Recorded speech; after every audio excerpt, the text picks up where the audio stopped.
پوری انقلاب میرے خیال میں ابھی اتنی جلدی سے اتنی آسانی سے نہیں پھر ہوگا. کیا طالبان راضی ہو جائیں گے کہ امریکہ اپنی فوجیں رکھے بھلے رہیں بھی؟ شاید اس میں شاید طالبان شاید دو اڈے پر شاید وہ اتفاق کر لیں کہ مثال کے طور پر وہ باہر نہ نکلیں, صرف اپنے اڈے تک محدود رہیں, اس طرح ہو سکتا ہے. امریکہ کے جو ٹرمپ کا جو فیصلہ ہے اس سے 2-3 بڑی جو ملک ہیں وہ بہت پریشان نظر آتے ہیں. ایک تو ایران کو بھی خطرہ ہے کہ انہوں نے چونکہ سرمایہ کاری کر رکھی تھی افغانستان کے اندر, افغانستان کی پارلیمنٹ کی بلڈنگ بھی انڈیا نے اور ایران نے مل کر بنائی, اور دوسری طرف سے اشرف غنی کی جو حکومت ہے وہ بھی بڑی ناراض نظر آتی ہے کہ کیوں امریکہ نے اعلان کر دیا فوجیں نکالنے کا.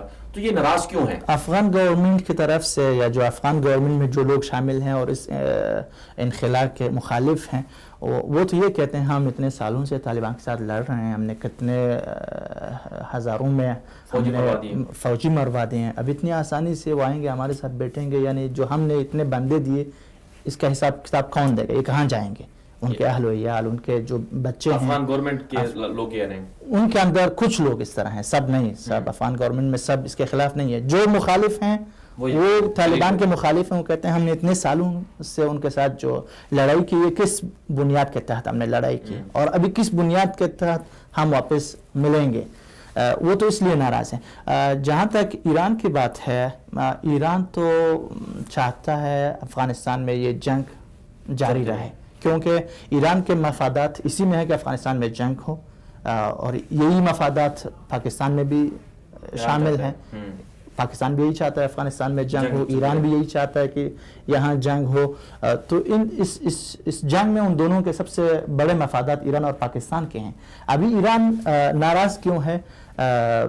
میرے خیال میں ایران ناراض زیادہ نہیں ہوگا, کیونکہ ابھی طالبان کے بعد یہ جنگ ختم نہیں ہو سکتا. اگر طالبان آ جائیں گورنمنٹ کے ساتھ, افغان گورنمنٹ کے ساتھ ملیں, تب بھی میرے خیال میں افغان جنگ ابھی خاموش ہونے والی نہیں ہے, کیونکہ ہم نے دیکھا کئی مہینوں میں داعش کا وجود وہاں سامنے آیا ہے, اور دوسری طرف لشکر فاطمیون کے نام سے جو افغانی شیعہ ایران کے مفادات کے لیے سوریہ میں لڑ رہے تھے, شام میں جنگ میں شریک ہوئے تھے, ان کی واپس آنے کی باتیں ہو رہی ہیں. ابھی وہ جب آئیں گے میرے خیال میں ان سے ایران اس کے بعد. اچھا, آپ نے جیسے ابھی کہا کہ پاکستان بھی چاہتا ہے کہ امن نہ ہو, لیکن دوسری طرف سے ہم دیکھتے ہیں کہ پاکستان کے وزیر خارجہ شاہ محمود قریشی آج بھی کابل گئے ہیں اپنے وفد کے ساتھ, اور عمران خان کی جو نئی حکومت آئی ہے وہ بھی کہہ رہے ہیں کہ ہم امریکہ کے جو صدر تھے انہوں نے خط پہ لکھا تھا عمران خان کو کہ آپ ہماری مدد کریں, اور پھر دوسرا دورہ سامنے آیا ایک ہی مہینے کے اندر پاکستان کی طرف سے. بالکل. تو دوسری طرف سے سعودی عرب بھی یہ کہہ رہا ہے کہ افغانستان کے اندر قیام امن ہو, متحدہ عرب امارات بھی اس میں شامل ہے. تو آپ کیسے کہہ سکتے ہیں کہ یہ لوگ افغانستان کے اندر جنگ کے حامی ہیں؟ ابھی میرے خیال میں آخری کچھ مہینے میں, خاص طور پر عمران خان کے آنے کے بعد, شاید پاکستانی گورنمنٹ میں کچھ چینجنگ آئی ہو, شاید, یہ میں یقین سے نہیں کہہ سکتا ہوں. ایک تو امریکہ کا دباؤ ہے پاکستان کے اوپر, جو کتنے کروڑ ڈالر تھے جو دینا تھا پاکستان کو نہیں دیا, انہوں نے رکوا دیا. دباؤ ہے ابھی پاکستانی گورنمنٹ پر کہ وہ طالبان کو منوائیں مذاکرات کے لیے. تو شاید اس دباؤ کے تحت پاکستان ابھی راضی ہو جائے کہ چلو اس جنگ کو ختم کریں گے. جنگ کو نہیں, پاکستان بھی صرف یہی کہہ رہا ہے کہ ہم حکومت چینج ہو جائے, طالبان کو اس حکومت کے ساتھ ملائیں گے. اچھا, طالبان کیا حکومت کے ساتھ مل سکتے ہیں؟ افغان طالبان کو کچھ صوبے دے دیے جائیں, کچھ صوبے طالبان حکومت کو دے دیے جائیں, کچھ صوبے جو ہے نا وہ افغان طالبان کو دے دی جائیں. طالبان تو کہتے ہیں ابھی اگر یہ بیرونی فوجیں ابھی انخلا ہو جائیں, یہ چلے جائیں, ہم آئیں گے افغان گورنمنٹ کے ساتھ ملیں گے اور ان کے ساتھ مذاکرات کریں گے. ان کے ساتھ مذاکرات کریں گے, ہم کیا چاہتے ہیں وہ کیا چاہتے ہیں, پھر ان کے ساتھ بات کریں گے. ابھی تک تو وہ افغان گورنمنٹ کے ساتھ بات کرنے کے لیے تیار بھی نہیں ہے. ابھی افغانی گورنمنٹ کی جو وفد امارات آئی تھی دبئی, انہوں نے طالبان نے ان کے ساتھ ملنے سے انکار کیا, ان کے ساتھ ملاقات نہیں کی. انہوں نے کہا ہمارا جو طرف ہے, ہمارے سامنے جو ہے وہ امریکہ ہے. لیکن ممکن ہے کہ دونوں مذاکرات کر لیں پھر آپس میں مل کر چلا لیں حکومت. وہ طالبان تو کہتے ہیں پہلے ہم امریکہ کے ساتھ کریں گے, اس کے بعد آپ کے ساتھ بات کریں گے کہ کیا. اچھا, افغان جو عوام ہے وہ کیا چاہتی ہے؟ وہ امن چاہتے ہیں صرف. وہ لڑائی جنگ سے تگ چکے ہیں. ابھی آپ نے خبر پڑھی کہ ابھی دھماکہ ہوا, کل بھی ہوا تھا, ہر روز ایک دو دھماکے ہوتے ہیں. تو وہ صرف جنگ رکنے کے خواہش مند ہیں کسی بھی طریقے سے. یہ جو باتیں ہو رہی ہیں یہ تو جنگ رکوانے کی طرف جا رہی ہے نا, اس سے تو خوش ہونا چاہیے. ہاں باتوں سے تو وہ خوش ہو رہے ہیں لیکن اندر جو کچھ ہو رہا ہے یہ بالکل اس کے مخالف ہے. اب افغان اخبار پڑھ لیں ہر روز. ابھی امارات میں مذاکرات چل رہا ہے تو وہاں طالبان کے بندے مر رہے ہیں, دوسری طرف فوجی مر رہے ہیں, عام لوگ مر رہے ہیں. لڑائی تو بالکل زیادہ ہو رہی ہے, کم نہیں ہوا ہے, لیکن یہ صلح کی باتیں بھی ہو رہی ہیں. میرا نہیں خیال کہ اتنی آسانی سے. اچھا آخری سوال آپ سے, جیسے آپ نے کہا کہ ایران بھی پریشان ہے اور کسی حد تک چاہتا بھی ہے کہ جنگ نہ ختم ہو, اپنے مفادات بھی ہیں. انڈیا بھی ایک بڑا پارٹنر ہے افغانستان کے اندر, اس نے بڑے استثمارات یعنی کہ سرمایہ کاری کر رکھی ہے. اس حوالے سے آپ کیا کہیں گے کہ ان کی سرمایہ کاری کو بھی نقصان ہو سکتا ہے؟ نہیں, انہوں نے اتنی زیادہ سرمایہ کاری افغانستان میں نہیں کی ہے. اچھا, ایران نے بہت زیادہ کی ہے, لیکن انڈیا نے افغانستان میں اتنی سرمایہ کاری نہیں کی جس سے اس کو نقصان پہنچائے. شاید اس کے پاکستان کے خلاف جو تضادات ہے اس کی وجہ سے کسی حد تک اس کے مفادات یہاں ہیں کہ کسی طریقے سے یہاں پاکستان کو دباؤ میں رکھا جائے افغانستان کے گورنمنٹ کی طرف سے, لیکن اس کے عرض میں زمین پہ اس طرح استثمارات نہیں ہے جس سے وہ پریشان ہو جائے. اچھا, افغانستان کی جو گورنمنٹ نے چابہار کے اندر شمولیت کا کہا تھا, لیکن دوسری طرف سے پاکستان کا گوادر بھی بن رہا ہے. پاکستان چاہ رہا ہے کہ افغانستان کو بھی گوادر میں شامل کر لے, تو کیا افغانستان میں شامل ہو سکتا ہے؟ ابھی تک پاکستانی گورنمنٹ کی طرف سے افغان تاجران کے لیے کوئی سہولیات نہیں ہے, میسر نہیں ہے. وہ جس بھی افغانی تاجر کو چاہے وہ جلال آباد سے ہو, قندھار سے ہو, کابل یا ہرات سے, وہ روتے ہیں, وہ ہمیشہ شکوہ کرتے ہیں پاکستان کے تھرو سے ہمارے لیے بہت آسانی ہے پشاور جا کے سامان لائیں بیچیں, نزدیک ہے. لیکن وہاں سے جو پاکستانی پولیس ہے, پاکستانی گورنمنٹ جو ان کو تنگ کرتے ہیں, وہ ہمیشہ اس سے روتے ہیں, تو اس لیے وہ مجبور ہیں چابہار کی باتیں کرتے ہیں. ابھی انڈیا جاتے ہیں, ہوائی طریق سے وہ اپنے مال لاتے ہیں, تو وہ روتے ہیں کہ پاکستان سے بہت آسان ہے, لیکن یہ پاکستانی گورنمنٹ ابھی تک وہ مدد جو کرنی چاہیے نہیں کر رہی ہے. جی چلیں امام صاحب, بہت بہت شکریہ, آپ تشریف لائے. ناظرین کرام, یہاں پر ایک مختصر سی بریک لیں گے, بریک کے بعد واپس آئیں گے, ہمارے ساتھ رہیے گا.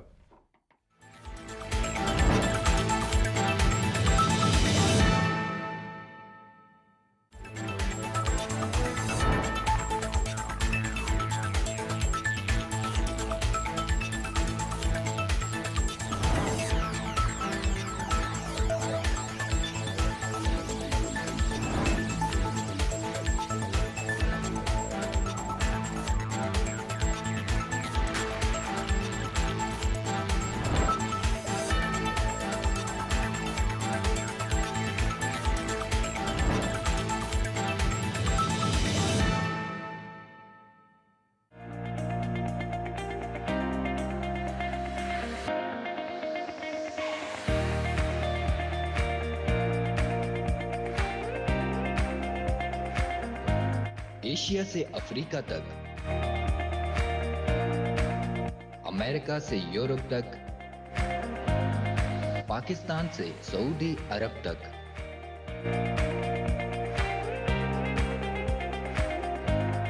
دنیا بھر کی تازہ اور مستند خبریں, بے لاگ اور منفرد تجزیات, سیاسی, سماجی اور معاشرتی پروگرامز, تجزیہ کاروں, دانشوروں, ماہرین اور مفکرین کی بہترین ٹیم.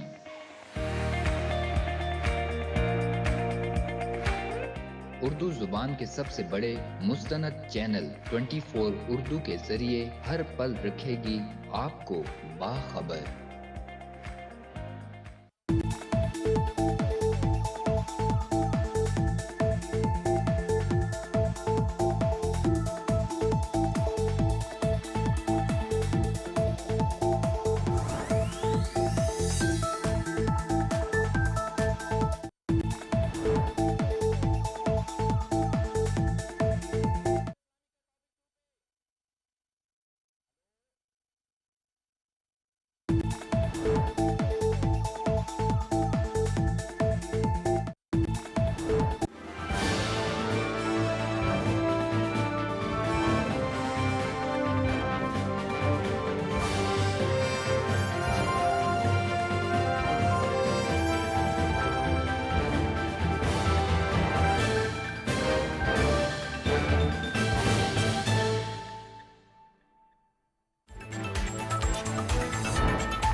ایشیا سے افریقہ تک،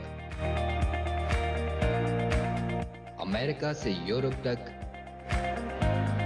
پاکستان سے سعودی عرب تک،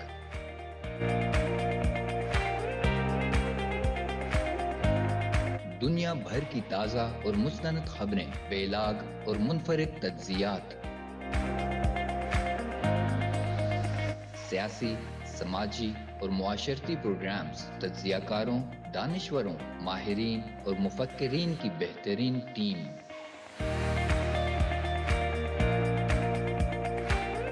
اردو زبان کے سب سے بڑے مستند چینل 24 اردو کے ذریعے ہر پل رکھے گی آپ کو باخبر۔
ویلکم بیک ناظرین، بات کریں گے افغانستان کے اندر جو صورتحال چل رہی ہے۔ پاکستان کے وزیر خارجہ شاہ محمود قریشی ایک مہینے کے اندر دوسری مرتبہ کابل پہنچے ہیں۔ پاکستان کی حکومت بڑی متحرک نظر آتی ہے، پاکستان کے ادارے، پاکستان کی فوج، تمام جو بڑے ادارے ہیں وہ ایک پیج پر ہیں کہ افغانستان کے اندر امن ہوگا تو پھر پاکستان کے اندر بھی امن ہوگا۔ دنیا بھر میں پاکستان کے کردار کو بھی سراہا جا رہا ہے کہ پاکستان اپنے پڑوسی ممالک میں امن قائم کرنا چاہتا ہے، کیونکہ پاکستان بد امنی کی وجہ سے، پڑوسی ممالک کے اندر لگی آگ کی وجہ سے پاکستان نے بہت زیادہ نقصانات برداشت کیے ہیں۔ اب پاکستان آگے بڑھ رہا ہے اور دنیا کو یہ باور کرانے کی کوشش کر رہا ہے کہ پاکستان کے اندر اگر امن آئے گا تو وہ پاکستان کے پڑوسی ممالک کے اندر جو امن ہے اس سے آئے گا۔ اس لیے وہاں پر جو صورتحال چل رہی ہے، جنگ کی صورتحال چل رہی تھی 17 سالوں سے، اسے ختم کروانے کے لیے پاکستان بہت سنجیدہ ہے۔ پاکستان کے اس اقدام کو دنیا بھر میں اچھی نظر سے دیکھا جا رہا ہے۔ پاکستان کا چہرہ دنیا کے سامنے مثبت گیا ہے اور پاکستان کی عوام اور پاکستان کا امیج دنیا کے سامنے بہت بڑھ چکا ہے۔ یہ پاکستان کی تاریخ کا ایک بہت بڑا کارنامہ ہوگا کہ سوویت یونین کے جو اہداف تھے ان کو بھی شکست دی، اور اب ساتھ میں پاکستان نے افغانستان کے اندر جو امریکہ کی جنگ ہے اسے بھی ختم کروانے کے لیے کردار ادا کیا۔ اس وقت ہمارے ساتھ موجود ہیں پاکستان کے سینئر سیاستدان سینیٹر انوار الحق کاکڑ صاحب۔ السلام علیکم سر، بہت بہت شکریہ، آپ نے ہمیں وقت دیا۔ وعلیکم السلام۔ سر یہ فرمائیے گا کہ افغانستان کے اندر 17 سالہ امریکی جارحیت ختم ہونے جا رہی ہے اور پاکستان اس میں ایک مرتبہ پھر بڑا اپنا کردار ادا کر رہا ہے، تو آپ اس کو کس طرح سے دیکھتے ہیں؟ پاکستان نے کس طرح سے اپنا کردار ادا کیا ہے اور اس سے دنیا کو کیا پیغام گیا ہے؟ دیکھیں جی، یہ 17 سال کی جو تاریخ افغانستان میں رقم ہوئی ہے، اس میں بڑے اتار چڑھاؤ آئے، اور ان اتار چڑھاؤ جو 2002 کے ابتدائیہ سال تھے اس میں طالبان اور ان کی تحریک کو انتہائی منفی انداز میں دیکھ رہے تھے۔ 17 سال کے بعد وہی منفی تاثر، وہی منفی طاقت جس کو سمجھا جا رہا تھا وہ خطے میں مثبت ہو گئی ہے، وہ خطے میں امن کی ضامن بن گئی ہے، وہ خطے میں سب سے بڑی سٹیک ہولڈر کے طور پہ بن گئی ہے۔ اور پاکستان کا جو موقف پچھلے 10 سال سے رہا، جس سے بارہا پاکستان پہ بین الاقوامی نکتہ چینی بہت زیادہ ہوتی تھی، اصولی موقف جو پاکستان کا تھا وہ یہی تھا کہ افغانستان کے معاملے کا کوئی فوجی حل نہیں ہے، اس میں آپ کو کسی نہ کسی سیاسی حل کی جانب آنا ہوگا۔ بالکل۔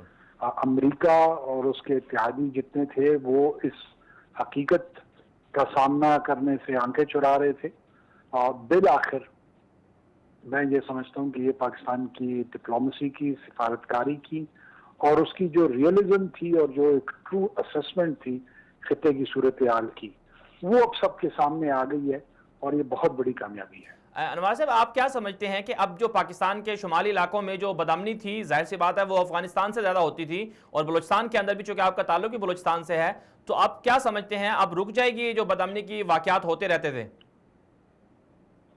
دیکھیں، اگر یہ ظاہر ہے افغان صورتحال جو ہی تبدیلی کی طرف آتی ہے اور وہاں پہ حکومتی جو امور ہے وہ دوسرے لوگوں کے ہاتھ میں آتے ہیں، تو اس کے اثرات بلوچستان پہ بڑے مثبت پڑیں گے، پاکستان پہ مثبت پڑیں گے۔ ہمارا جو مغربی بارڈر ہے، ہم یہ امید کرتے ہیں کہ فینسنگ کے بعد اور وہاں پہ ایک ایسی حکومت ہو جس کو پاکستان میں گر اندازی میں دلچسپی نہ ہو، جس کو پاکستان میں دہشت گردی میں دلچسپی نہ ہو، وہ ہر حوالے سے افغانستان کے لیے بھی بہتر ہے اور پاکستان کے لیے بہتر ہے۔ سر یہ بھی فرما دیجیے گا ساتھ میں کہ انڈیا کی ظاہر سی بات ہے بڑی انویسٹمنٹ تھی افغانستان کے اندر اور بڑی وہاں پر کاروائیاں ہوتی تھی پاکستان کے خلاف، اور اب گوادر بھی سیو ہونے جا رہا ہے اور کہا جا رہا ہے کہ افغانستان کو بھی شامل کیا جا رہا ہے سی پیک کے اندر، یہ باتیں چل رہی ہیں۔ تو آپ اس پورے تناظر کو کس طرح سے دیکھتے ہیں؟ انڈیا کو کتنا نقصان ہو رہا ہے اور انڈیا کا مستقبل افغانستان سے ختم ہو جائے گا، پھر پاکستان کو بھی تو محفوظ ہو جائے گا پاکستان اس سے بھی؟ دیکھیں، ہندوستان اس خطے کی جو اسسمنٹ کر رہا ہے وہ اپنے خواہشات کی بنیاد پہ کر رہا ہے، اور ان کے عام بدقسمتی سے ایک جو ہندواتا کی فکری اور سیاسی سوچ ابھر کے سامنے آ رہی ہے، وہ اس رنگ میں ہندوستان کو بھی رنگنا چاہتے ہیں اور پورے خطے کو اس حوالے سے دیکھتے ہیں۔ اب آپ کی خواہشات جو ہے وہ آپ کی سیاست پہ حاوی نہیں ہو سکتی ہے، سیاست جو ہے وہ آپ کے ریئلزم کے بنیاد پہ چل سکتے ہیں۔ انہوں نے افغان سوسائٹی کو سمجھنے میں، افغانستان کو سمجھنے میں بہت زیادہ مس کیلکولیشن کی، اس لیے اپنے 17 سال وقت بھی برباد کیا اور ریسورس بھی برباد کیا۔ اگر وہ اس کی اسمت ٹھیک کرتے تو شاید اس نتیجے پہ نہ پہنچتے جہاں وہ آج کھڑے ہیں۔ جی سر، آخر میں یہ فرما دیجیے گا، چونکہ آپ سینٹ سے بھی تعلق رکھتے ہیں، سینیٹر بھی ہیں، تو آپ کی جو سینٹ ہے اس میں جو لوگ ہیں ان کی کیا رائے ہے اس حوالے سے کہ یہ پاکستان جو چونکہ تحریک انصاف کی حکومت کرنے جا رہی ہے، تو باقی جو سیاسی جماعتیں ہیں تو کیا وہ اس فیصلے سے مطمئن ہیں؟ دیکھیں، میں سمجھتا ہوں یہ پاکستان کے نیشنل انٹرسٹ کا ایشو ہے، اور اس میں اکراس دا بورڈ جتنی بھی پولیٹیکل پارٹیز ہیں وہ اچھی طریقے سے ان کو یہ احساس ہے کہ خطے میں اور بین الاقوامی طور پہ پاکستان پھر اہمیت اختیار کر گیا ہے، اور کسی طور پہ وہ پاکستان کی اہمیت کو انڈرمائن نہیں کریں گے۔ بالکل، چلیں سر، بہت بہت شکریہ، آپ نے ہمیں وقت دیا۔ یہ تھے ہمارے ساتھ سینئر سیاستدان جناب انوار الحق کاکڑ، سینیٹر ہیں، ان کا بہت اچھا کہنا تھا، بہت اچھی گفتگو تھی۔ ناظرین کرام، آگے بڑھیں گے چونکہ وقت مختصر ہے، بہت سی سٹوریز پر ہم نے مزید بھی بات کرنی ہے۔ العزیزیہ سٹیل ملز اور فلیگ شپ ریفرنس کا بڑا فیصلہ سامنے آیا ہے، نواز شریف کو 7 سال جیل کی سزا سنائی گئی ہے، گرفتار بھی کر لیا گیا ہے اور ساتھ ساتھ ان پر بھاری جرمانہ بھی عائد کیا گیا، ان کے بچوں پر بھی جرمانہ عائد کیا گیا ہے۔ پاکستان کی تاریخ کا ایک اور بڑا فیصلہ تھا، لیکن سوال پھر عوام یہی کر رہی ہے، دوبارہ سے عوام سوال اٹھا رہی ہے کہ جس طرح سے پہلے انہیں گرفتار کیا گیا تھا ایون فیلڈ ریفرنس کے اندر، پھر ان کے فیصلے کو کالعدم کر دیا گیا، بری کر دیا گیا، اور جو سارا ایک معاملہ چلا ہے پچھلے 1-1.5 سال سے، تو کیا اب یہ جو 2 نئے فیصلے، 2 نئے جو کیسز تھے، ان میں جو فیصلے ہوئے ہیں، کیا اب پھر دوبارہ ایسے ہونے جا رہا ہے کہ عوام کو ایک چیز کے پیچھے لگا دیا جاتا ہے، لیکن نتیجہ کیا نکلتا ہے؟ 1.5 سال کے بعد جب ہائی کورٹ میں اپیل ہوتی ہے یا پھر سپریم کورٹ میں اپیلیں ہوتی ہیں تو اس فیصلے کو کالعدم قرار دیا جاتا ہے۔ پھر سب سے بڑا سوال یہ ہے کہ اس طرح کے کیسز پر جو اخراجات ہوتے ہیں، قومی اخراجات ہوتے ہیں، اور جو سیکیورٹی پر وسائل خرچ کیے جاتے ہیں، اور پھر جو عوام کو ایک پورا ایک ایسے تذبذب کا شکار رکھا جاتا ہے، اس کا فائدہ کیا ملے گا؟ اس کا جو اگر یہ فیصلے ختم ہو جاتے ہیں، یہ ساری صورتحال ختم ہو جاتی ہے، تو جو اتنا سارا پیسہ خرچ کیا گیا اس کا حساب کون دے گا؟ یہ عوام بھی پوچھنا چاہ رہی ہے۔ پھر سوال یہ بھی ہے کہ کیا محض سزائیں دینے سے، جیلوں میں ڈالنے سے، کیا پاکستان کا جو عوام ہے ان کا کوئی فائدہ ہوگا؟ پاکستان کے اندر جو پاکستان کا خزانہ تھا، پاکستان کے خزانے کو کوئی فائدہ ہوگا؟ یا پھر محض یہ سزائیں دینا جسے کچھ لوگ یہ بھی کہہ رہے ہیں کہ سیاسی انتقام ہے، اور کچھ لوگ یہ بھی کہہ رہے ہیں کہ بہت اچھا ہوا ہے، تحریک انصاف والے اس پر بڑی خوشیاں منا رہے ہیں، جبکہ مسلم لیگ نون والے یہ کہہ رہے ہیں کہ یہ سیاسی انتقام ہے، اور پھر دوسری طرف سے جو باقی سیاسی جماعتیں ہیں، اپوزیشن جماعتیں ہیں، متحدہ مجلس عمل ہے، اور اس کے ساتھ ساتھ جو پیپلز پارٹی ہے وہ بھی یہ کہنے جا رہی ہے کہ یہ سیاسی انتقام چل رہا ہے۔ لیکن عوام یہ سوال کرتی ہے، پاکستان پاکستان کی عدالتوں سے، پاکستان کی عدلیہ سے، پاکستان کے سیاستدانوں سے کہ آخر ان کو کب انصاف ملے گا، ان کی جو بنیادی ضروریات ہیں وہ کب پوری ہوں گی. تو یہ بڑا ایک سوال ہے جو پاکستان کی عوام کی طرف سے کیا جا رہا ہے کہ میاں نواز شریف کو ٹھیک ہے آپ سزائیں دے دیں، زرداری کو جیل میں آپ ڈال دیں، آپ تحریک انصاف کے لوگوں کو جیل میں ڈال دیں جن پر الزامات ہیں، لیکن اس سے عوام کو کیا فائدہ ہوگا، عوام کو کیا ریلیف ملے گا؟ کیا واقعی ایسا ہوگا کہ جن لوگوں پر الزامات ہیں کرپشن کے کہ انہوں نے پاکستان کا پیسہ لوٹا یا پاکستان کے اندر سے جو ہے کچھ اس طرح کے معاملات کیے جس سے پاکستان کے خزانے کو، پاکستان کی قوم کو نقصان ہوا، کیا اس سے کیا ان کا جو لوٹا ہوا پیسہ ہے یا پاکستان کے خزانے کا جو نقصان ہوا ہے وہ واپس آ سکتا ہے یا نہیں آ سکتا؟ یہ عوام سوال کر رہی ہے پاکستان کی عدالتوں سے، پاکستان کے ذمہ داروں سے کہ اس کا آخر نتیجہ کیا نکلے گا. اس حوالے سے باقی جو صورتحال چل رہی ہے پاکستان کے اندر، عوام کو بھی اپنا بھرپور کردار ادا کرنا ہوگا، پاکستان کی عدالتوں کو باور کرانا ہوگا کہ انہیں انصاف دیا جائے اور ان کی جو صورتحال ہے، عوام کی جو صورتحال ہے، اس حوالے سے جو عدالتیں ہیں اپنا بھرپور کردار ادا کریں. یہاں پر ایک مختصر سی بریک لیں گے، بریک میں واپس آئیں گے، ہمارے ساتھ رہیے گا.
ویلکم بیک ناظرین، مزید بات کریں گے آگے بڑھتے ہوئے. پاکستان کے اندر سے جو سٹوریز تھی ان پر ہم نے بات کر لی، آگے بڑھیں گے. سوڈان کے حوالے سے بات کر لیتے ہیں. احتجاجی مظاہرے جاری ہیں اور حکومت جانے کا خطرہ بھی ہے. سوڈان کے اندر یہ سلسلہ چل رہا ہے اور احتجاجی مظاہروں کے اثرات کیا ہوں گے؟ پچھلے 4 دنوں سے مسلسل جو سوڈان ایک عالم عرب کا بڑا ملک ہے، وہاں پر کشیدہ صورتحال چل رہی ہے. اسی حوالے سے ابھی ہمارے ساتھ لائن پر موجود ہوں گے ماہر امور عالم عرب علی ہلال صاحب. ان کو ہم کال پر لینے کی کوشش کریں گے اور ان سے جاننے کی کوشش کریں گے کہ یہ ہو کیا رہا ہے. شام کے اندر پہلے امریکہ نے بدامنی پھیلائی. جو عرب بہار تھی بنیادی طور پر 2011 کے سال میں جب شروع ہوئی، تیونس سے شروع ہوئی وہ عرب بہار، اس میں پہلے تیونس کو رگڑا گیا، پھر اس کے بعد لیبیا کا نمبر آیا، وہاں پر معمر قذافی کو مار دیا گیا، اور پھر اس کے بعد مصر کے اندر جو حسنی مبارک تھے ان کی حکومت کا تختہ الٹ دیا گیا. پھر ساتھ ساتھ جو شام کی صورتحال ہے وہ بدامنی کی طرف چلی گئی، اور پھر جو باقی ممالک ہیں خلیجی ممالک ان کو بھی تباہ کرنے کی کوشش کی گئی. مزید جان لیتے ہیں. اس وقت ہمارے ساتھ لائن پر موجود ہیں جناب علی ہلال صاحب جو ماہر امور عالم عرب ہیں اور انویسٹیگیشن جرنلسٹ بھی ہیں. علی ہلال صاحب بہت بہت شکریہ، آپ نے ہمیں وقت دیا. یہ فرمائیے گا کہ سوڈان میں ہو کیا رہا ہے؟ وہاں احتجاجی مظاہرے ہو رہے ہیں اور عمر البشیر جو بڑے پرانے عرصے سے کئی سالوں سے وہاں کے صدر ہیں انہیں ہٹانے کی باتیں ہو رہی ہیں. اہداف اور مقاصد کیا ہیں؟ بسم اللہ الرحمن الرحیم. غلام نبی مدنی صاحب، آپ دیکھ رہے ہوں گے اور سوڈان کے صورتحال پر آپ کی نظر ہوگی. 17 دسمبر کو سوڈان میں مختلف شہروں میں مظاہروں کا آغاز ہوا ہے، اور یہ بظاہر اسی طرح کے عوامی مظاہرے ہیں جو اس سے پہلے مصر میں ہوئے ہیں اور شام میں ہوئے تھے، لیبیا میں ہوئے تھے. اور لیکن ابھی جو انٹیلیجنس کی تازہ رپورٹ آئی ہے سوڈانی انٹیلیجنس کی، وہ بڑی حیران کن ہے. اگر ہم اس میں دیکھیں تو سوڈانی انٹیلیجنس نے جو رپورٹ جاری کر دی ہے اس میں باقاعدہ انہوں نے یہ بتایا ہے کہ ان مظاہروں کو خونریز بنانے کے لیے، ان کو خانہ جنگی میں بدلنے کے لیے اسرائیلی انٹیلیجنس ایجنسی موساد اس کے پیچھے کڑی ہے، جس کے بارے میں باقاعدہ انہوں نے جو تفصیلات جاری کر دی ہیں وہ یہ ہے کہ موساد نے سوڈان کے ہمسایہ ملک نیروبی کینیا میں وہاں کے دارالحکومت نیروبی میں ایک کنٹرول روم قائم کر دیا ہے، جہاں سے انہوں نے سوڈان کے اندر شرپسند عناصر کو اور تربیت یافتہ ایجنٹوں کو بھیجنے کا سلسلہ شروع کر رکھا ہے. ابھی تک سوڈانی انٹیلیجنس کی رپورٹ کے مطابق تقریباً 285 افراد ان کے نگرانی میں آ چکے ہیں اور جن کے بارے میں ان کو باقاعدہ معلومات ہیں، اور انہی ایجنٹوں نے یہاں پر سوڈان کے مختلف شہروں جس میں دارالحکومت خرطوم سمیت وہاں پر انہوں نے آپریشن روم قائم کر دیے ہیں خفیہ، اور وہ ان مظاہروں کو خونریزی کی طرف لے جا رہے ہیں، جھڑپیں اور اس قسم کے قتل و غارت وغیرہ، جھلاؤ گیراؤ یہ کام کر رہے ہیں. اس سے سیم وہی صورتحال سامنے آنے کا خطرہ ہے جو اس سے پہلے شام میں ہوا ہے، جہاں اگر دیکھا جائے تو 2011 مارچ میں جب شامی عوام نے مظاہروں کا آغاز کیا تو ان کا بھی نعرہ یہ تھا کہ تبدیلی ہو، ملک میں آزادانہ شفاف انتخابات ہو اور صدر بشار الاسد سے مطلب اس کے بجائے کوئی دوسرا صدر آئے. یہی حال سوڈان میں بنایا جا رہا ہے، لیکن اس کو خونریز بنانے کی سازش ہو رہی ہے، جس کے پیش نظر سوڈانی امور پر نظر رکھنے والے مظاہر اور اس کے تجزیہ کاروں کا یہی کہنا ہے کہ یہ سیم شام والی صورتحال سامنے لائے جا رہی ہے، جس میں سوڈانی عوام کا سراسر نقصان ہی نظر آ رہا ہے. اگر سوڈانی انٹیلیجنس جی بالکل جیسے آپ نے فرمایا کہ جو اسرائیل کی جو خفیہ ایجنسیاں ہیں وہ اب مشرق وسطیٰ کے علاوہ اب افریقہ کے اندر بھی اپنا اس طرح کی کارروائیاں کر رہی ہیں، تو اس سے پھر جو خلیجی ممالک ہیں ان کے خلاف بھی تو ایک طرح کی آگ بھڑکانے کی سازشیں تو ہو رہی ہیں. بالکل ہو رہی ہے. دراصل آپ نے دیکھا ہوگا کہ اسی تقریباً ایک ہفتہ پہلے سوڈان کے مظاہروں کو اگر دیکھا جائے تو اس کے ہمیں تھوڑا سا پس منظر میں اگر ہم دیکھیں گے تو ہمیں پھر اس کی وجہ بھی سمجھ میں آ جائے گی. آپ نے دیکھا ہوگا کہ تقریباً اسی ایک ہفتہ پہلے سوڈان نے سعودی عرب کے ساتھ مل کر، سعودی عرب، مصر، سوڈان، ان ممالک نے جو بحر احمر کے کنارے واقع ہیں 6 ممالک نے ایک بلاک کا اعلان کیا ہے. بالکل اس بلاک کا اعلان ہوا ہے. یہ وہ ممالک ہے جو بحر احمر کے کنارے ہیں، ان میں مصر ہے، سوڈان ہے، یمن ہے، سعودی عرب ہے، جیبوٹی ہے، یہ تمام ممالک ہے، اردن بھی ہے اس میں، لیکن اس سے اسرائیل کو اس بلاک کو باہر رکھا گیا ہے.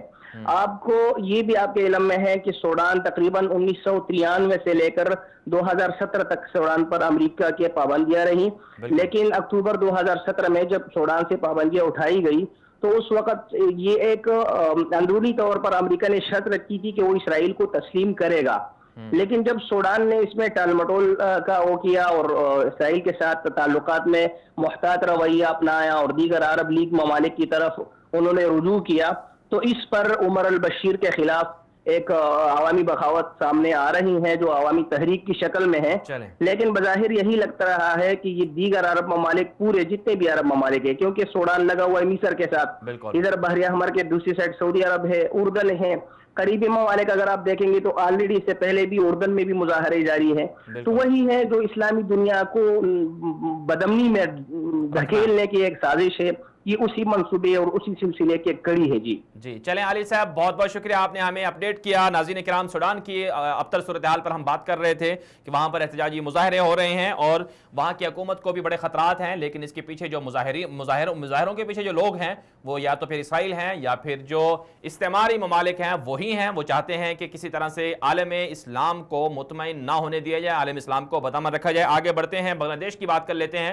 بنگلہ دیش میں رواں ہفتے انتخابات ہونے جا رہے ہیں. 29 اور 30 دسمبر کی جو تاریخ کا اعلان کیا گیا تھا، وہاں پر بنگلہ دیش میں نئے انتخابات ہیں. اس حوالے سے جو دو بڑی بیگمات ہیں بنگلہ دیش کی، شیخ حسینہ واجد اور خالدہ ضیاء، ان کے درمیان بڑا ٹف کا مقابلہ ہے اور کہا یہ جا رہا ہے کہ دوبارہ سے حسینہ واجد ہی کی حکومت آئے گی، خالدہ ضیاء کو حکومت نہیں مل سکتی. جو اپوزیشن رہنما ہیں، جو اپوزیشن جماعتیں ہیں بنگلہ دیش کی، وہ بھی بڑی مایوس دکھائی دے رہی ہیں، کیونکہ ان میں سے ان کے بہت سے لوگوں کو گرفتار کر لیا گیا اور بہت سے لوگوں کو جیل پر ڈال دیا گیا. مزید بات کر لیتے ہیں بنگلہ دیش میں کیا ہو رہا ہے، انتخابات میں کون جیتے گا۔ اس وقت ہمارے ساتھ لائن پر موجود ہیں سینئر صحافی جناب سیف اللہ خالد صاحب۔ سیف اللہ خالد صاحب، بہت بہت شکریہ، آپ نے ہمیں وقت دیا۔ یہ فرمائیے گا کہ بنگلہ دیش میں عام انتخابات ہو رہے ہیں اور جو دو بیگمات ہیں ان کا سلسلہ ہے حکومت کے اوپر، اور پھر یہ بھی کہا جا رہا ہے کہ جو انڈیا ہے وہ بھی بھاری سرمایہ کاری کر رہا ہے بنگلہ دیش کے اندر، تو یہ ساری صورتحال چل کیا رہی ہے؟ اور جو اپوزیشن جماعتیں ہیں وہاں کی، بالخصوص جو مذہبی جماعتیں ہیں، جماعت اسلامی اور جو لوگ ہیں،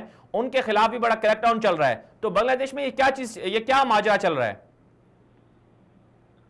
بسم اللہ الرحمن الرحیم۔ مدنی صاحب، بنگلہ دیش میں پچھلے کچھ عرصہ سے جو صورتحال چل رہی ہے اسے ہم دنیا کی بدترین فسطائیت تو کہہ سکتے ہیں، جمہوریت نہیں کہہ سکتے۔ ان کی جو پرائم منسٹر ہیں ان کا معاملہ یہ ہے کہ وہ انڈین را کی ایک پپٹ ہیں، اور عملی طور پہ انہوں نے بنگلہ دیش کا اقتدار انڈینز کے حوالے کر رکھا ہے۔ وہاں فیصلے بھارت کے ہوتے ہیں اور عمل درآمد حسینہ واجد کر رہی ہے۔ جس طرح سے انہوں نے فرینڈز آف بنگلہ دیش کے نام سے پاکستان توڑنے والے لوگوں کو ایوارڈز دینے کا سلسلہ شروع کیا، اور ایک طے شدہ معاملہ تھا کہ جن لوگوں نے اس وقت پاکستان کے حق میں جنگ لڑی ان کو نہیں چھیڑا جا سکتا تھا، کیونکہ انہوں نے اس وقت کے اپنے ملک کے لیے جنگ لڑی، لیکن ان کو پھانسیوں پہ لٹکایا گیا۔ مذہبی جماعتوں کے ہر اس کارکن اور لیڈر کو جو حسینہ واجد کے خلاف کھڑا تھا، جو انڈیا کے خلاف کھڑا تھا، اسے پاکستان کا ایجنٹ قرار دے کے جیلیں بھر دی گئی، پھانسیوں پہ لٹکا دیا گیا۔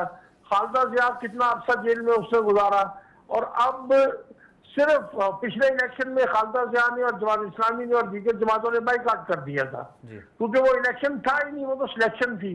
اور اس میں اب جو الیکشن ہو رہا ہے، اب اپوزیشن جماعتوں نے ایک حکمت عملی کے تحت 20 رکنی اتحاد بنایا جس کی قیادت کمال الدین صاحب کر رہے ہیں، لیکن اس کے باوجود خالدہ ضیاء اس کی حسینہ واجد کی فسطائیت ہے کہ اپوزیشن کا ہر قابل ذکر لیڈر اس کو یا تو جیل میں ڈال دیا جاتا ہے یا اس کو نااہل قرار دے دیا جاتا ہے، لوگوں کے گھروں پہ چھاپے مارے جا رہے ہیں، کسی کی جان مال عزت آبرو تک محفوظ نہیں۔ کیا یہ ہوتا ہے الیکشن؟ بالکل دنیا میں مجھے نہیں سمجھ آتی کہ پاکستان میں قادیانیوں کے خلاف کسی قسم کا کوئی کارروائی نہ ہونے کے باوجود امریکہ پاکستان کے خلاف الزام تراشیاں شروع کر دیتا ہے۔ لیکن بنگلہ دیش میں جو کچھ ہو رہا ہے یہ کون سی جمہوریت ہے، کون سے انسانی حقوق ہیں؟ وہ تو مقبوضہ کشمیر کی طرح انڈیا کی ایک مقبوضہ ریاست کا منظر پیش کر رہا ہے۔ سیف اللہ صاحب، وہاں میں انسانی حقوق بالکل سیف اللہ صاحب، انسانی حقوق کی وہ پامالیاں بھی ہو رہی ہیں۔ ایک اور بات جو ہے، کچھ دن پہلے خبر سامنے آئی تھی کہ پاکستان کے سفارت خانوں کے جو اہلکار ہیں ان کو بھی تنگ کیا جا رہا ہے اور ان کا سامان بھی کچھ چوری کر لیا گیا تھا۔ تو پاکستان کے خلاف اس طرح کی باتیں بنگلہ دیش سے کیوں ہوتی ہیں؟ پاکستان کس طرح سے وہاں پر اپنا اثر و رسوخ بڑھا سکتا ہے؟ دیکھیں جی، معاملہ یہ ہے کہ پاکستان نے جنرل ضیاء الحق کے دور میں جب ادھر ضیاء الرحمان صاحب برسر اقتدار تھے، بنگلہ دیش کے ساتھ بہت اچھے تعلقات رہے پاکستان کے، کیونکہ ٹھیک ہے اب بنگلہ دیش ہم سے الگ ہوا ہے، وہ ایک آزاد ملک ہے، ہم نے اس کو ایک انڈیپینڈنٹ اسٹیٹ کے طور پہ تسلیم کر رکھا ہے، تو اب پرانے زخموں کو قریدنے سے بہتر ہے کہ ہم ایک دوسرے کے ساتھ اچھے تعلقات رکھیں۔ پرویز مشرف صاحب آئے، انہوں نے ایک اور قدم آگے بڑھایا جو کہ ناپسندیدہ عمل تھا پرویز مشرف کا، اس کو ایسا نہیں کرنا چاہیے تھا۔ اس نے کہا جی ہم 71 کے مظالم پہ معافی مانگتے ہیں، حالانکہ 71 کے مظالم بھارت کے تھے، معافی بھارت کو مانگنی چاہیے تھی، لیکن چلے وہ ہوا گزرا۔ لیکن جب سے یہ حسینہ واجد برسر اقتدار آئی ہیں، انہوں نے وہاں کوئی ایک باعزت دو ملکوں کے تعلقات کے لیے کوئی راستہ چھوڑا ہی نہیں ہے۔ یہ پہلی مرتبہ نہیں ہوا کہ پاکستانی سفارتکاروں کو تنگ کیا جا رہا ہے۔ جب سے حسینہ واجد آئی ہیں اس وقت سے ڈھاکہ میں پاکستانی سفارتکاروں کے لیے حالات دہلی کے مقابلے میں بھی بدتر ہو چکے ہیں۔ ابھی آپ نے وہ خبر جس کا ذکر کیا، شرمناک بات ہے حسینہ واجد کے لیے کہ سفارتکاروں کا سامان چوری کر لیا گیا، سفارت خانے میں چوریاں ہو رہی ہیں، سفارتکار جو ہے وہ آزادانہ نقل و حرکت نہیں کر پا رہے پاکستان کے، اور پاکستان کے لیے اتنی نفرت بڑھا دی گئی ہے وہاں پہ کہ جس کی کوئی حد نہیں ہے۔ وہاں اس وقت حکومت کے لیے اور جو وہاں کی عدالتی نظام ہے اس کو تباہ کر دیا گیا، عدالتوں میں اپنے کارکن گھسیڑے جا چکے ہیں وہاں پہ، اور مجھے کوئی سمجھ نہیں آ رہی کہ وہاں کا نظام کو یہ حسینہ واجد کس طرف کو لے جانا چاہ رہی ہیں، کہ نہ انسانی حقوق ہے، نہ وہاں سیاسی ادارے انٹیکٹ رہنے دیے گئے ہیں، عدالتوں میں اپنے کارکن کو چھیڑ دیے گئے ہیں، تو ایسے میں کیسے چلے گا یہ میں سمجھ نہیں آنے والی بات۔ جی چلیں، بہت بہت شکریہ سیف اللہ خالد صاحب، آپ نے ہمیں وقت دیا، بہت اچھی گفتگو بنگلہ دیش کے بارے سے اپڈیٹ آپ نے دی۔ ناظرین کرام آگے بڑھیں گے، کرسمس 25 دسمبر کو عیسائیوں کا تہوار ہے، کیا کرسمس کی تقریبات میں مسلمانوں کو شامل ہونا یا مسلمانوں کو مبارکباد دینا جائز ہے یا نہیں ہے؟ اسلام اس حوالے سے کیا کہتا ہے اور عیسائی دنیا میں یہ کرسمس منایا کیوں جاتا ہے، اسی حوالے سے آپ کو معلومات دیں گے، لیکن ایک مختصر سی بریک کے بعد ہمارے ساتھ رہیے گا۔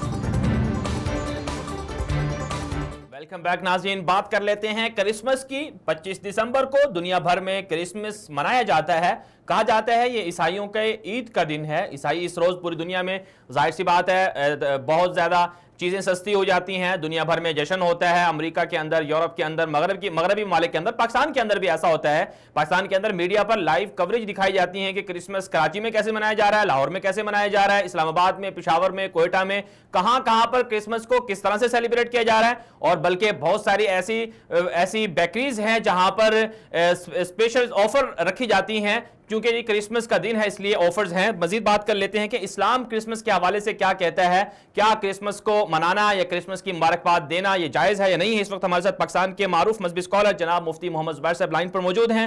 مفتی صاحب بہت بہت شکریہ، آپ نے ہمیں وقت دیا۔ یہ فرمائیے گا کہ کرسمس کی تاریخ کیا ہے اور اس کی یہ منایا کیوں جاتا ہے؟ پھر پاکستان کے اندر بھی ہم نے دیکھا کہ مختلف جگہوں پر، مختلف شہروں پر اس کی باقاعدہ لائیو کوریج ہوتی ہے، تو کیا ایک اسلامی ملک میں ایسا کرنا ٹھیک ہے؟ کرسمس کی مبارکباد دینا بھی ٹھیک ہے؟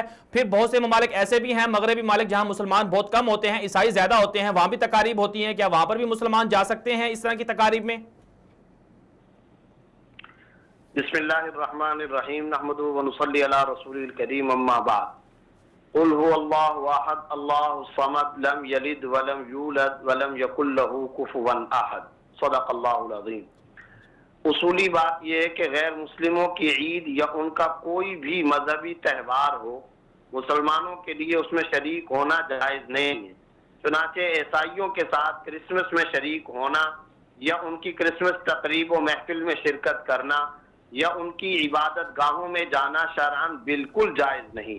اسی طرح عیسائیوں کو کرسمس کی مبارکباد دینا یا ان کو اس موقع کی مناسبت سے تحفہ و ہدیہ دینا بھی شرعاً جائز نہیں، اس سے احتراز کرنا لازم ہے، کیونکہ عیسائی اس دن کو حضرت عیسیٰ علیہ السلام کا یوم ولادت سمجھ کر اپنے مذہبی تہوار کے طور پر تعظیماً مناتے ہیں، اور شریعت کا قانون یہ ہے کہ کفار جو دن اپنے مذہبی شاعر کے طور پر اور تعظیماً مناتے ہوں، ان میں مسلمانوں کا شریک ہونا اور مسلمانوں کا اس میں کفار کی مشابہت اختیار کرنا شرعاً بالکل ناجائز ہے۔ بلکہ یاد رکھنا چاہیے کہ اگر کرسمس کی مبارکباد یا ان کے کرسمس پروگرام میں شریک ہونے سے ان کے دین اور مذہب کی تعظیم اور عظمت مقصود ہو تو اس میں تو کفر کا قوی اندیشہ ہے۔ اس لیے کرسمس کے موقع پر نصارہ اور عیسائیوں کے ساتھ یکجہتی یا محبت کی غرض سے شرکت سے اجتناب کرنا انتہائی ضروری ہے، کیونکہ یہ کام بعض صورتوں میں کفر ورنہ کم از کم سخت گناہ ہونا تو طے ہے۔ اس سلسلے میں حضرت عمر رضی اللہ تعالیٰ عنہ کا یہ تاریخی جملہ یاد رکھنے کے قابل ہے کہ لا تدخلوا علی المشرکین فی کنائسہم یوم عیدہم فإن السخطۃ تنزل علیہم، مشرکین کی عید کے دن ان کے کنیسوں اور عبادت گاہوں میں مت جاؤ، اس لیے کہ اس موقع پر خدا کا غضب نازل ہوتا ہے۔ اسی طرح من تشبہ بقوم فہو منہم، حدیث نبوی کی ایک خوبصورت اور اسپیسیفک تشریح حضرت عبداللہ ابن عمر رضی اللہ تعالیٰ عنہما کے اس قول میں موجود ہے کہ من بنا ببلاد الاعاجم وصنع نیروزہم ومہرجانہم وتشبہ بہم حتی یموت وہو کذالک حشر معہم یوم القیامہ، یعنی جس نے غیر مسلموں کے تہوار نوروز اور مہرجان منا کر ان کی مشابہت اختیار کی اور بغیر توبہ کے اسی حالت میں اسے موت آ گئی تو اس کا حشر بھی انہی کے ساتھ ہوگا۔ اس لیے کرسمس کی تقریب میں شرکت کرنے سے اعتراض کرنا لازم ہے۔ رہ گیا آپ کا یہ سوال کہ وہ ممالک جہاں عیسائیت کی کثرت ہے اور وہاں کرسمس میں شریک نہ ہونے سے مسلمانوں کو دینی یا دنیاوی نقصان کا اندیشہ ہو، مثلا مسلمانوں سے نفرت کا اندیشہ ہو، تو ایسی سخت مجبوری میں نقصان سے بچنے کے لیے صرف ظاہراً مدارات کے طور پر ان کو کوئی تحفہ یا ہدیہ دینے یا عام خوشی کا کوئی ایسا کلمہ کہہ دینے کی گنجائش ہے جس میں اس دن کی تعظیم کا کوئی پہلو موجود نہ ہو۔ لیکن جہاں تک عام حالات کا تعلق ہے تو پھر یاد رکھنا چاہیے کہ عام حالات میں بغیر کسی ایسی شدید مجبوری کے کرسمس منانے یا شریک ہونے یا اس کی مبارکباد دینا سخت گناہ اور ناجائز ہے۔ مسلمانوں کو اس سے مکمل طور پر اجتناب کرنا اور بچنا لازم ہے۔ یہاں ایک بات میں اور بھی آپ کی اجازت سے کہنا چاہتا ہوں، اگر آپ اجازت دیں۔ بالکل بالکل جی۔ کسی کے ذہن میں یہ بات آ سکتی ہے کہ کرسمس منانے اور اس میں شریک ہونے سے اتنی سختی کے ساتھ کیوں منع کیا جا رہا ہے؟ تو اس کے لیے یہ عام ترین نقطہ بھی ذہن میں رہنا چاہیے کہ عیسائی 25 دسمبر کو حضرت عیسیٰ علیہ السلام کی پیدائش کا دن قرار دیتے ہیں، جو کہ تاریخی اور قرآنی اشارات کے اعتبار سے اگرچہ غلط ہے، لیکن وہ بہرحال 25 دسمبر کو ولادت عیسیٰ کا دن کہتے ہیں۔ اور پھر یہ بات بھی سب کو معلوم ہے کہ عیسائی حضرت عیسیٰ علیہ السلام کو نعوذ باللہ اللہ کا بیٹا قرار دیتے ہیں۔ تو گویا 25 دسمبر کو پوری عیسائی دنیا، پوری کائنات میں ببانگ دوہر یہ اعلان کر رہی ہوتی ہے کہ آج کے دن اللہ کا بیٹا پیدا ہوا ہے۔ ذرا سوچئے اس سے بڑا شرک دنیا میں اور کیا ہو سکتا ہے؟ اس شرک اعظم کے اظہار سے انسانی دل دہل جانے چاہیے۔ اس پر قرآن کریم کا لب و لہجہ آپ ملاحظہ اور سماعت فرمائیں۔ سورہ مریم کی آیت نمبر 88 تا 91 پڑھتے چلے جائیے۔ وَقَالُوا اتَّخَذَ الرَّحْمَنُ وَلَدًا لَقَدْ جِئْتُمْ شَيْئًا إِدًّا تَكَادُ السَّمَاوَاتُ يَتَفَطَّرْنَ مِنْهُ وَتَنشَقُّ الْأَرْضُ وَتَخِرُّ الْجِبَالُ هَدًّا أَن دَعَوْا لِلرَّحْمَنِ وَلَدًا وَمَا يَنبَغِي لِلرَّحْمَنِ أَن يَتَّخِذَ وَلَدًا۔ یہ مشرکین کہتے ہیں کہ اللہ نے بیٹا اختیار کیا۔ اے مشرکو، تم بہت بھاری چیز لائے ہو۔ آگے اللہ تعالیٰ سخت غضب کا اظہار کرتے ہوئے فرماتے ہیں کہ ان کے اس خطرناک جملے اور سنگین ترین شرکیہ قول سے قریب ہے کہ آسمان پھٹ پڑے، زمین کے ٹکڑے ٹکڑے ہو جائیں اور پہاڑ ڈہ کر گر پڑے کہ رحمان نے بیٹا جنا، رحمان نے بیٹا اختیار کیا۔ ان قرآنی آیات کو سامنے رکھ کر ذرا سوچیں کہ جس دن کے بارے میں عیسائیوں کا یہ عقیدہ ہو کہ اس دن اللہ کا بیٹا پیدا ہوا ہے، ایک مسلمان اس پر کیسے مبارکباد دے سکتا ہے؟ یہ شرک اعظم کا دن ہے۔ میں تو درخواست کرتا ہوں کہ اس دن ہم سب کو توحید کی گواہی دینی چاہیے۔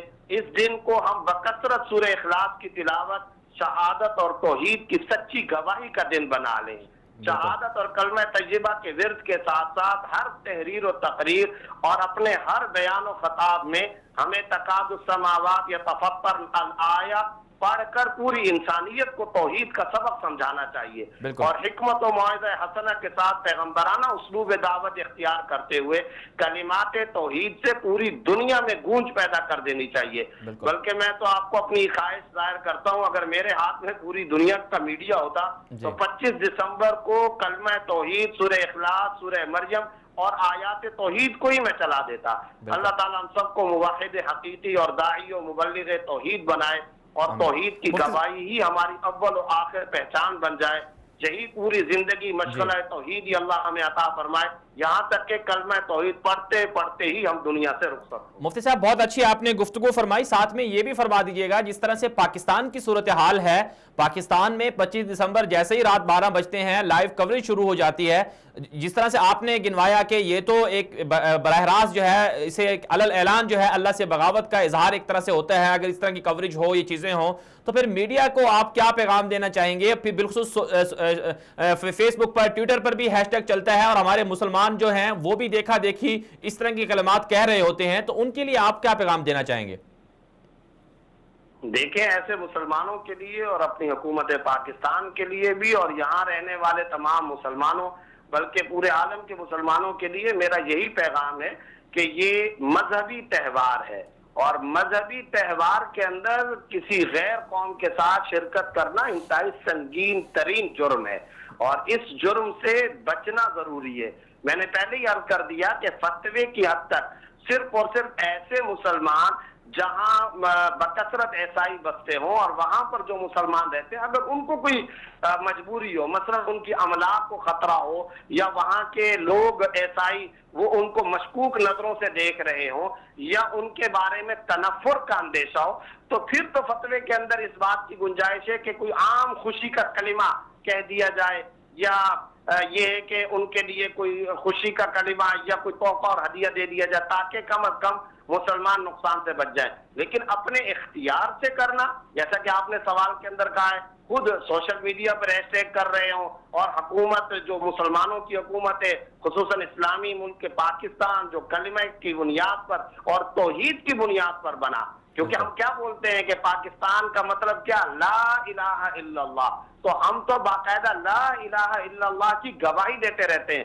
پاکستان کی دیواریں، پاکستان کی فاؤنڈیشن، پاکستان کی جڑیں، پاکستان کی تمام بنیادیں ہی کلمہ طیبہ پر استوار ہیں۔ تو پھر ایک ایسا ملک جو توحید کے نام پر بنا، جو توحید کا تحفہ ہے، جو ختم نبوت کا تحفہ ہے، اس ملک کی حکومت ہاں یہ کام ضرور کر سکتی ہے کہ وہ کہے کہ جو عیسائی دنیا کے اندر لوگ ہیں یا یہاں جو عیسائی بستے ہیں، ہم ان عیسائیوں کو اپنے مذہب کے مطابق تہوار منانے کی اجازت دیتے ہیں، کیونکہ اقلیتوں کا خود اسلام محافظ ہے۔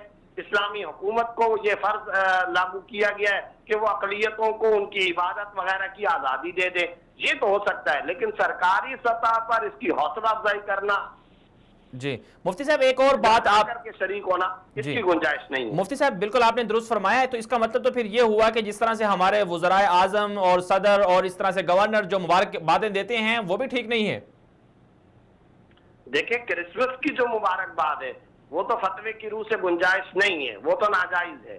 ہاں میں نے پہلے بتا دیا کہ آپ اس طرح کا کوئی جملہ کہہ سکتے ہیں، مثلا آداب کا، یا یہ آپ ان کو پیغام دے دیں کہ ہم دعا کرتے ہیں اللہ آپ کو حقیقی خوشی عطا فرمائے، ہم یہ کہتے ہیں کہ دیکھیں آپ کو یہاں پر کوئی مشکل نہیں ہے، اس طرح کے جملے آپ کہہ سکتے ہیں۔ اور حقیقی خوشی سے مراد اسلام کی دولت، ہدایت اللہ تعالیٰ آپ کو عطا فرمائے، یہ آپ باتیں کہہ دیں، اور ان کے ساتھ اس طرح یکجہتی کا اگر آپ اظہار کرنا چاہتے ہیں کہ آپ کو اس ملک کے اندر رہنے سہنے یا مذہبی عبادات کی انجام دہی کے اندر کوئی رکاوٹ اور مشکل نہیں ہوگی، اس طرح کی اگر کوئی بات ہو تو ٹھیک ہے، لیکن باقاعدہ کرسمس کا نام لے کر یا باقاعدہ ان کے مذہبی تہوار کا نام لے کر کے مبارکباد دینا عام حالات میں بغیر شدید مجبوری کے فتوے کی روح سے اس کی کوئی گنجائش نہیں۔ مفتی صاحب ایک اور بات آخر میں آپ سے مختصراً جاننا چاہوں گا، جیسے کہ آپ نے بہت اچھی گفتگو کر لی، بہت سے لوگ اعتراض اٹھاتے ہیں کہ اقلیتیں ہیں، ان کے ساتھ ایک محبت کا اظہار ہوتا ہے، انہیں قریب کرنے کی موقع ملتا ہے، تو اگر آپ ان کو مزید دور کریں گے، جس طرح سے پہلے زمانے میں ہوتا تھا